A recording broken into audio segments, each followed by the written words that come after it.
নতুন বছরের শুরুতেই বিষাদ, ভিন রাজ্যে কাজে গিয়ে ধারাবাহিক মৃত্যু মিছিল। ভিন রাজ্য নেপালে টাওয়ারের কাজে গিয়ে আবারও প্রাণ হারালো মালদার তরতাজা এক যুবক। নতুন বছরে যখন আনন্দ উল্লাসে মেতে উঠেছেন বাঙালি, তখন গোটা গ্রাম জুড়ে কান্নার রোল এবং শোকের ছায়া মালদার ইংরেজ বাজারের নগরিয়ার খাসপাড়া এলাকায়। মৃত শ্রমিকের কফিনবন্দি দেহ আজ গ্রামে এসে পৌঁছতেই গোটা গ্রাম জুড়ে শোকের আবহ নেমে আসে। কফিনবন্দি মৃত শ্রমিকের দেহ দেখতে ভিড় জমান শয়ে শয়ে গ্রামবাসী। জানা গিয়েছে, মৃত শ্রমিকের নাম মুকেশ সাই। রাজ্যে কাজের অভাব এবং 100 দিনের কাজের টাকা বন্ধ থাকায় পরিবারের মুখে অন্ন তুলে দিতে ভিন রাজ্য নেপালে পাড়ি দিয়েছিল মুকেশ সাই গত 2 মাস আগে। বাড়িতে প্রতিবন্ধী বাবা, মা, বোন এবং এক ভাই রয়েছে। পরিবারের রোজগারের একমাত্র মুকেশ ছিল, কিন্তু হঠাৎ করে তার মৃত্যুতে আকাশ ভেঙে পড়ার মতো অবস্থা পরিবারের। টাওয়ারের কাজ করার সময় গত 31শে ডিসেম্বর পড়ে গিয়ে মৃত্যু হয় তার। আজ সকালে তার কফিনবন্দি দেহ গ্রামে এসে। আমার ছেলে 2 মাস 4 দিন হয়ে গেল কাজে যাওয়া, লাইনে কাজ করছিল। ওখান থেকে নদীতে তার সিলিং ছিঁড়ে তার ছিঁড়ে পড়েছে। ইনি হচ্ছে যে প্রতিবন্ধী। আমি প্রতিবন্ধী লোক, ওরই উপরে সংসারে আমি চলছিলাম, ওরই কামাই খাচ্ছিলাম। ও আজকে চলে গেছে, আমি কি করে চলবো? আমি অসহায় হয়ে গেলাম বাবা। আমার হাত পা সব আরো ভেঙে গেল। পরিবারে কে কে আছে আপনাদের? আমার 2টা মেয়ে আছে, আর আমি আছি, আমার স্ত্রী আছে, বেটা বউ আছে, পোতাপতি আছে। আপনার ছেলে কি ছিল, মানে রোজগারের একমাত্র? ওইটাই ছিল আমার ছেলে, আর নাই। কি করবেন এখন, কিভাবে সংসার চলবে সেটাই ভাবছি বাবা, আপনারা ভাবেন।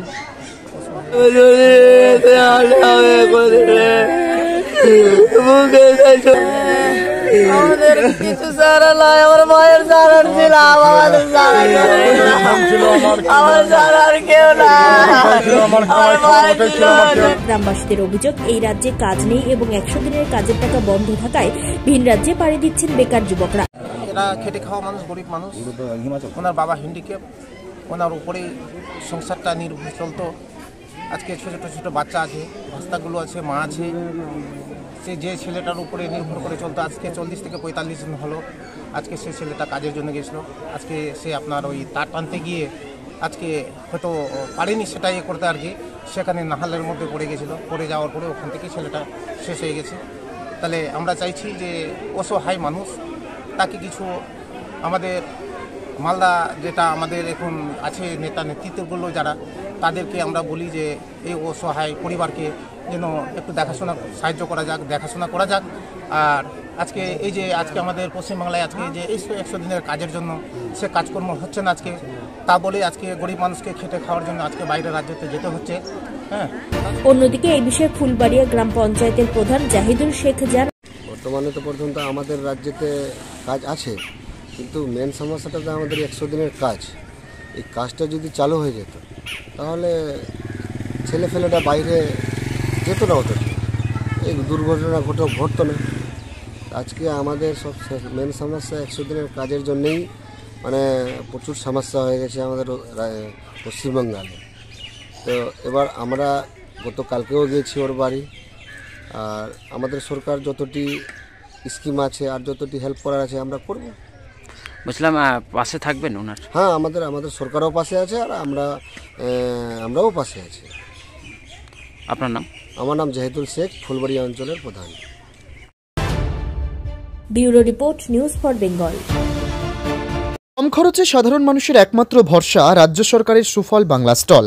এখানে চাল, আটা, কালো চাল, মাংস থেকে শুরু করে সমস্ত রকম শুকনো খাবার পেয়ে যাবেন অন্য বাজার থেকে কম দামে। এছাড়াও রাজ্যের অন্যতম আকর্ষণীয় সুন্দরবনের মধু পাবেন আমাদের স্টলে। তাই আজই আসুন সুফল বাংলা স্টলে। আমাদের ঠিকানা মালদা কালেক্টর বিল্ডিংয়ের বিপরীতে অথবা শুভঙ্কর শিশু উদ্যানের পশ্চিম গেটের সামনে, মালদা। যোগাযোগ নম্বর 8001574145 অথবা 9733179825। This channel does not promote or encourage any illegal activities. All contents provided by this channel is meant for educational purpose only.